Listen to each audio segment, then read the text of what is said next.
گروه دهشت افکن دولت اسلامی و یا داعش مسئولیت کشتار 3 روزنامه‌نگار زن در شهر شرقی جلال آباد افغانستان را بر دوش گرفت.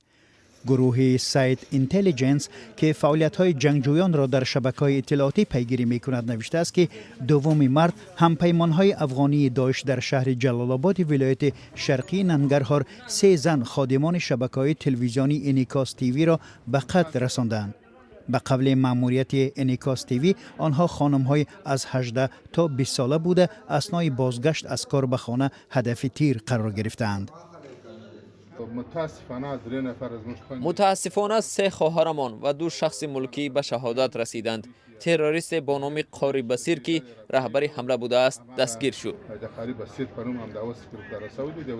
در ماه دکبر گروه داعش مسئولیت کشتار یک زن دیگر خبرنگار در تلویزیون انیکاس و راننده او را بر دوش گرفته بود.